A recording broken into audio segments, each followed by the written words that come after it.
And that's where your role as a CEO comes in. And I mean, sometimes you might need to fire a customer. It's like good enough, so you gotta be great, and I'ma do whatever it takes. Doing what I love for life, and I'll pay the price, and not stopping even if the shit kills me, even if it kills me.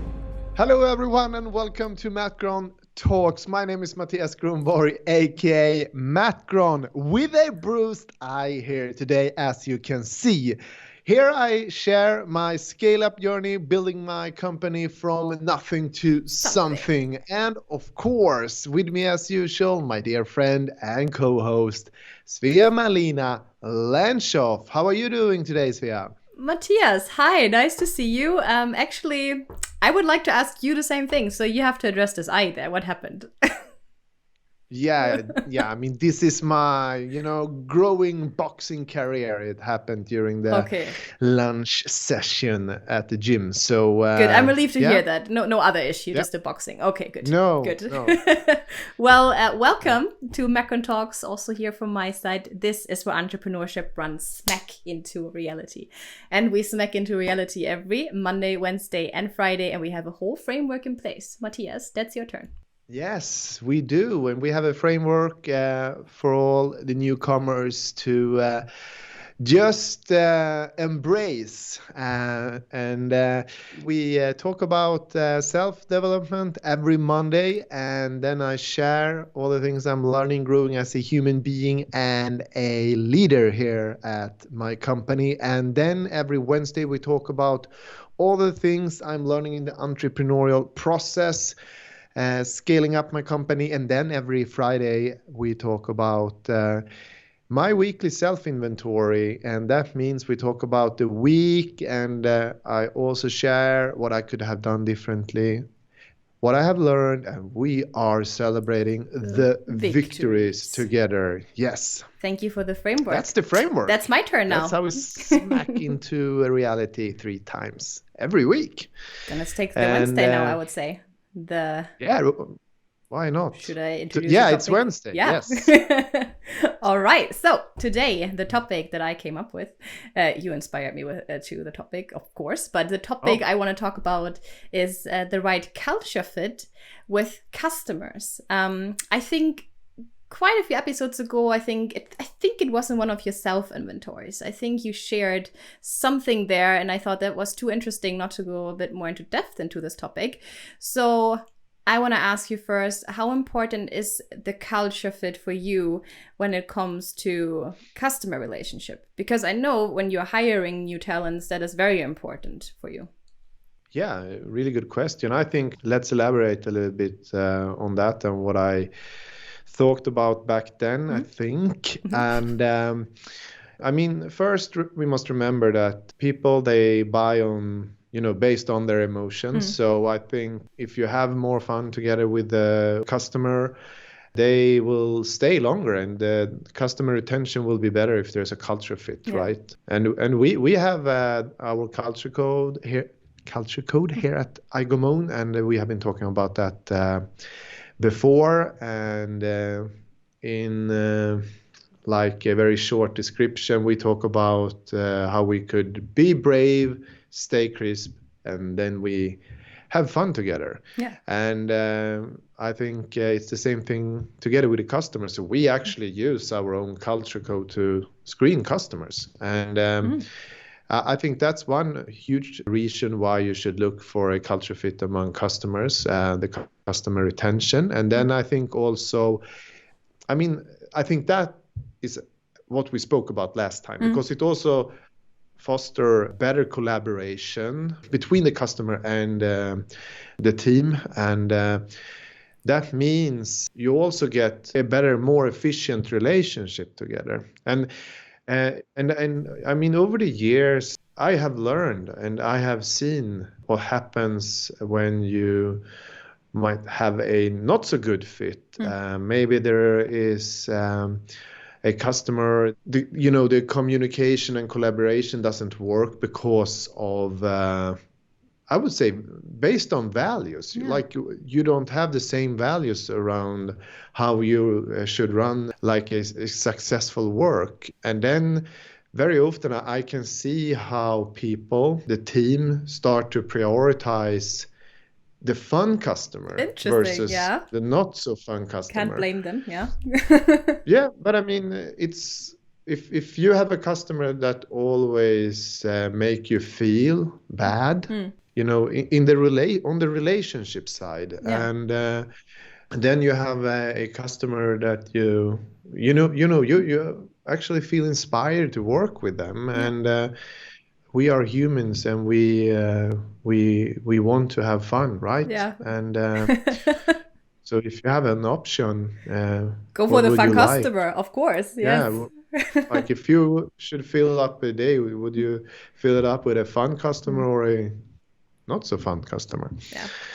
And I think that's also something I learned very early in my career because I was working on a company. We offered temporary staffing, and I learned that the managers for the consultants that always did the work to find the talents for my customers. I remember that if I could help them or make their day, you know, more fun and happy, they also helped me to create better success on my customers. Yeah, So makes a lot of sense. I think this is, you see it everywhere. It works, you know, for our customers, and it also works internally, you know, among colleagues. It's the same psychology. So yeah, that's my second point. It will foster better collaboration, and it goes external and internal. Yeah.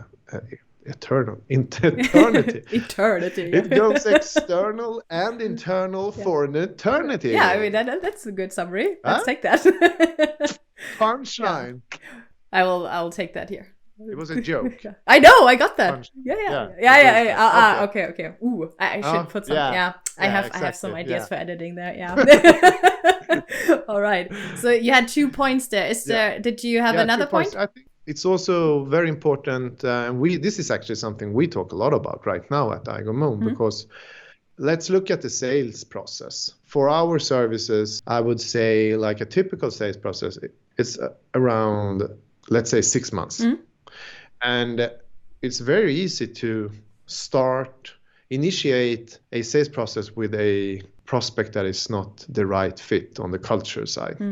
And this is actually something you can listen for these signals very early in the sales process. That's actually something we look at.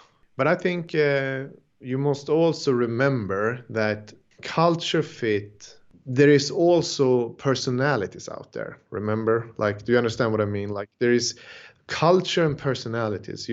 I think that's also very important to keep separated, because, I mean, what we are doing very often around our services and the solutions we offer, there is sometimes there's a lot of education going on in the sales process, and sometimes there might have been personality frictions, and then maybe one new stakeholder comes in, and then we succeeded with actually selling the services we couldn't sell before. My point here is there could be a culture fit for, you know, on a company level, what they believe, how they actually do business, and then there could be friction. Yeah, I understand what you mean. Yeah, there's the company behind it, but in the end there are like a lot of individual people that all have the individual, you know, beliefs and values, even though I think most companies probably look for hiring the right people, but in the end you cannot really know everyone inside out. So I know what you mean. That's a good point.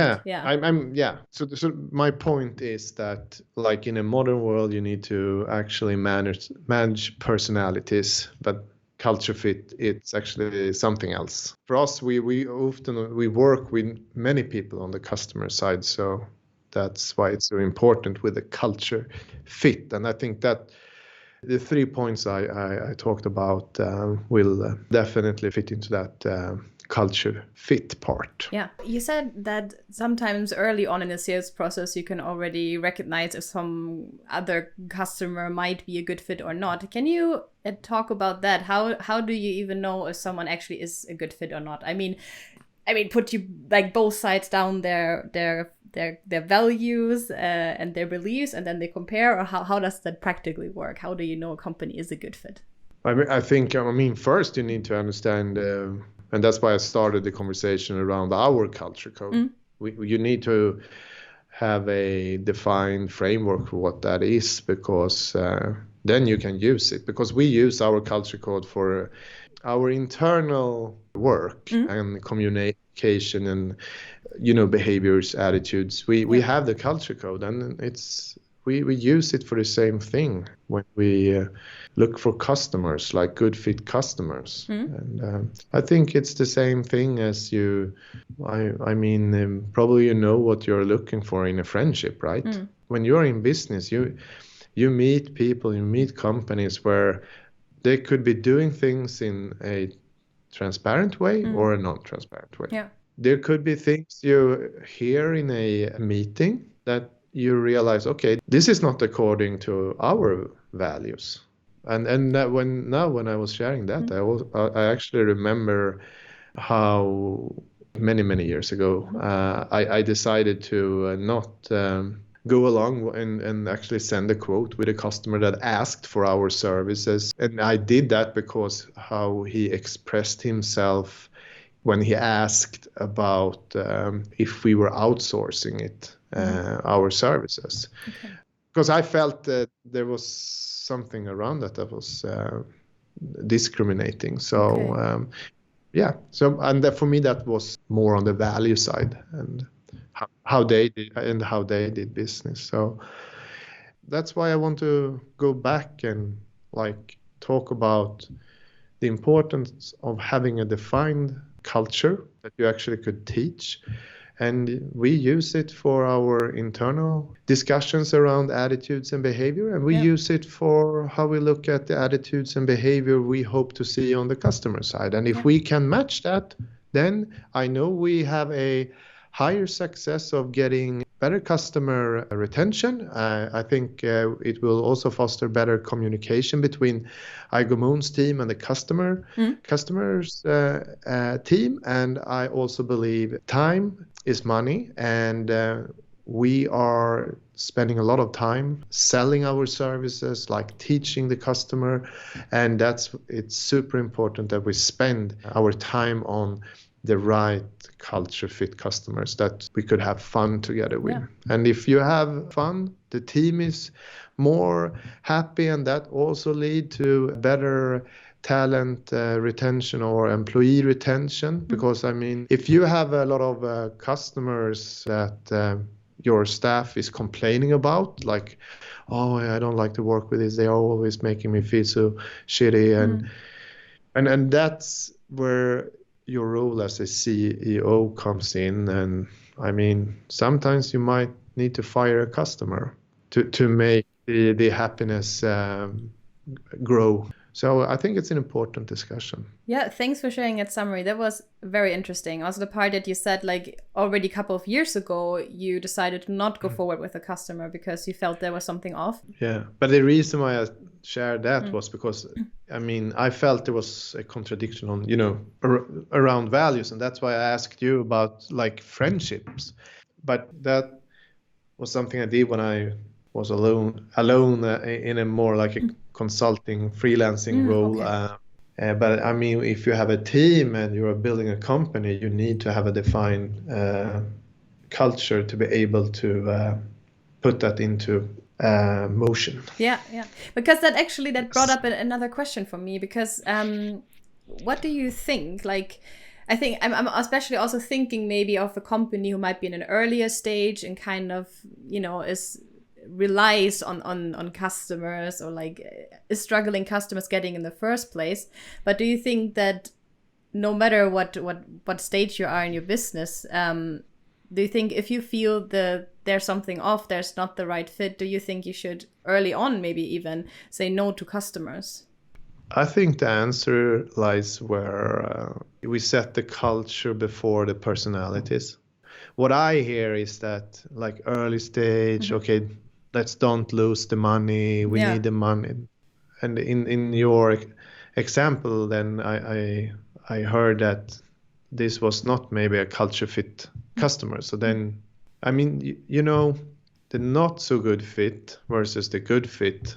At the end, all the friction in the not good fit relationship will probably cost you more energy, time, and in the end, money. So it's better to don't engage in that relationship. And if you turn that offer down or decide to not work with them, I'm pretty sure you create a vacuum to fill it with a better fit, perfect fit.